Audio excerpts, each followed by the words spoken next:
Bien, saludamos a Radio Diana D en la ciudad de Cochabamba, a Radio Atlántica en la ciudad de Santa Cruz y también a Radio Ecológica que nos sigue desde muy tempranito. Como cada mes, les ofrecemos hoy el resumen que corresponde a las noticias más destacadas del mes de julio. Empezamos con esta: el arenavirus mata a 3 personas. Iniciamos con este problema el mes de julio. 2 médicos habían sido aislados en terapia intensiva por una enfermedad viral hasta ese entonces desconocida, la misma que ya había provocado la muerte de una médico internista en el municipio de Caranavi y también de un poblador considerado el paciente cero. El 3 de julio, desde el Ministerio de Salud, se informó que la enfermedad viral contagiada a los galenos correspondía a un tipo de arenavirus, cuyo portador es una especie de roedor que habita en algunas regiones del oriente del país. El 10 de julio, el médico Gustavo Vidales falleció tras la complicación de su cuadro de salud. El otro médico, Marco Ortiz, continúa internado hasta la fecha. Vamos a escuchar la conferencia de prensa que daba precisamente sobre este tema la ministra del área, Gabriela Montaño. Tenemos que lamentar profundamente este desenlace. Quiero expresar nuestra absoluta solidaridad con los hijos, la esposa, el papá y las hermanas del doctor Vidales. Y señalar que una vez que fue reportado el caso a las autoridades competentes, se activaron todos los mecanismos que ameritan casos como este. Y del paro cívico cruceño al paro cívico nacional. El 9 de julio, en la ciudad de Santa Cruz, se llevó adelante un paro cívico que tuvo como epicentro el Cristo Redentor y con la participación de los candidatos opositores a la presidencia. El Comité Cívico Pro Santa Cruz se movilizó pidiendo respeto al referendo del 21 de febrero de 2016 y la renuncia de los vocales del Tribunal Supremo Electoral. Esta medida dio paso a una determinación asumida por el Comité Nacional de Defensa de la Democracia y los comités cívicos del país. Un paro nacional de 24 horas para el 21 de agosto y un paro indefinido a partir del 10 de octubre. Esto decían los representantes del CONADE. En sentido de unidad, el paro cívico nacional de 24 horas a realizarse el 21 de agosto del año en curso en defensa de los resultados del 21F. Esta fue la resolución que se determinó después de un encuentro de más de 8 horas por miembros del CONADE y comités de algunas regiones del país. Advierten con masificar las medidas de presión en el caso de no tener respuestas favorables. Realizar el paro cívico nacional indefinido a partir del 10 de octubre. Y el gobierno dividió a los cocaleros de los Yungas. En una masiva concentración, la Asociación de Productores de Coca de los Yungas, la orgánica, rechazó la elección del directorio afín al gobierno y se declaró en vigilia permanente ante las amenazas de toma del grupo afín de Morales. El gobierno respaldó a Irene Elena Flores como nueva ejecutiva de la organización. La nueva presidenta dirigió la toma de este centro de salud de especialidades con el fin de administrar su gestión desde este lugar. Pretenden la entrega de la sede de los cocaleros. Que los pacientes con cáncer instalaron una huelga en demanda de una ley. El 24 de julio, pacientes con cáncer iniciaron una huelga de hambre en pedido de una ley consensuada. 5 mujeres de La Paz, entre ellas pacientes y familiares, decidieron asumir la medida con el respaldo de los enfermos de cáncer de Santa Cruz, de Cochabamba y Potosí. Luego de 6 días, el gobierno y la Asociación de Personas con Cáncer, familiares y voluntarios firmaron un acuerdo que promete, entre otros puntos, la redacción consensuada de una ley del cáncer, la accesibilidad a medicamentos, la creación de farmacias oncológicas y otros. Así se desarrollaba esta medida de presión. Pero vamos a pasar al ámbito político porque hubo remesón a nivel nacional. Edwin Rodríguez renunció a su candidatura a la vicepresidencia. El 12 de julio, el senador de Unidad Demócrata, Edwin Rodríguez, renuncia a su candidatura a la vicepresidencia por la alianza opositora Bolivia Dice No, en la que acompañaba al legislador Óscar Ortiz para los comicios de octubre. El candidato a la presidencia por la alianza Bolivia Dice No lanzó duras críticas contra Rodríguez y atribuyó su renuncia a un acto corrupto. Esto decía Rodríguez en el momento de hacer conocer su renuncia. Con profunda convicción patriótica, con amor a mi pueblo potosino, con amor a la democracia. Es verdad, he recibido el día de ayer una carta, una solicitud del Comité Cívico Potosinista a nombre del pueblo potosino, solicitando que depongamos los intereses particulares, partidarios y personales.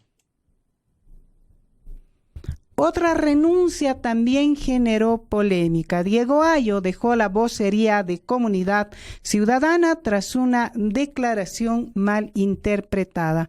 A pocos días de haber asumido la vocería de esta alianza, Diego Ayo renuncia tras un escándalo que generó una declaración que hiciera un medio de comunicación sobre el monto presupuestado para la campaña electoral de Comunidad Ciudadana.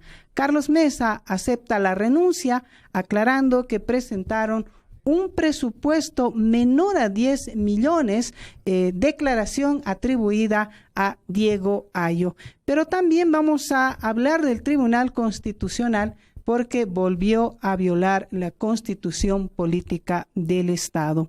Mediante un fallo emitido el 9 de julio, el Tribunal Constitucional Plurinacional dejó sin efecto el requisito que obligaba a las autoridades electas a renunciar a sus cargos 3 meses antes de las elecciones. La decisión fue adoptada bajo el amparo del Pacto de San José, tal como ocurrió en el fallo sobre la repostulación de Evo Morales. Así se desarrollaba el ámbito político en el país. Vamos a pasar a hechos policiales.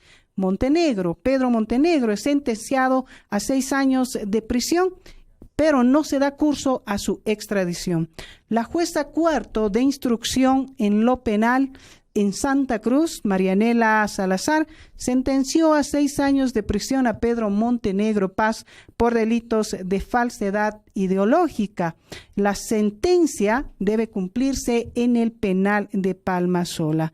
Tras esta sentencia, el fiscal general del Estado, Juan Lanchipa, aseguró que Montenegro no podrá ser extraditado a Brasil, donde es procesado por narcotráfico, hasta que cumpla su condena en Bolivia. Y la muerte de una joven devela una organización criminal para el transporte de droga. El 8 de julio, el cuerpo de Silvia Machado fue hallado en un basural de la ciudad de Oruro. El caso, que comenzó siendo investigado como presunto feminicidio, develó que la cruceña de 18 años cayó en garras de una organización criminal que no solo se dedicaba a la trata y tráfico de personas, sino también al trasiego de droga a Chile. En Oruro, solo en julio, en los exámenes forenses correspondientes a 3 cadáveres de jóvenes, se encontraron 58 cápsulas de sustancias controladas. Y seguimos en el ámbito jurídico. 3 jueces de Oruro retroceden ante la demanda de Nemesia Achacollo. La orden de aprehensión contra la ministra de Desarrollo Rural y Tierras, Nemesia Achacollo, fue anulada por las mismas autoridades judiciales del Tribunal Tercero de Sentencia de Oruro que la emitieron. Los administradores de justicia desistieron luego de que la exministra interpusiera una demanda de acción de libertad en contra de los 3 jueces del Tribunal Tercero, porque según su defensa emitieron una orden de aprehensión defectuosa. Y vamos a pasar al ámbito internacional, donde se han registrado también hechos importantes. Lula es acusado de financiar campañas políticas en Perú y Bolivia.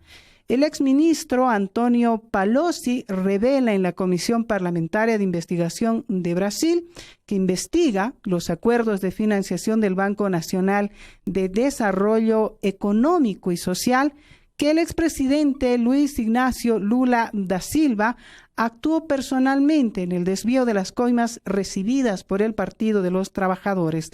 La información fue difundida por la revista Bella. Según el ex aliado del expresidente de Brasil, Lula utilizó parte de los 40 millones de reales que Odebrecht transfirió al Partido de los Trabajadores para financiar campañas en Perú y Bolivia. Pasamos a Venezuela.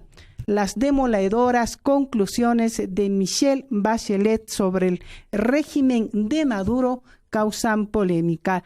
La alta comisionada de la ONU, Michelle Bachelet, presentó un lapidario informe denunciando más de 6.800 ejecuciones en Venezuela. El documento, además, que en el último decenio, especialmente desde el 2016, el régimen de Maduro y sus instituciones han puesto en marcha una estrategia, dice, orientada a neutralizar, reprimir y criminalizar a la oposición política y a quienes critican al gobierno. Y de Venezuela nos vamos hasta Puerto Rico, porque Ricardo Rosselló renuncia a la gobernación de ese país.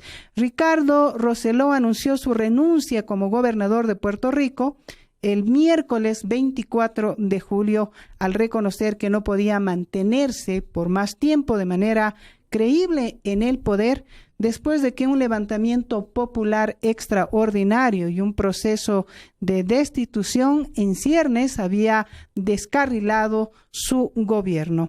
A través de un video emitido en línea la noche del 24 de julio, Rosselló, de 40 años, dijo que abandonaría el cargo el próximo 2 de agosto. Este viernes 2 de agosto tendría que abandonar su cargo. Esas han sido las noticias más destacadas a nivel nacional e internacional en este resumen que realiza Cabildeo.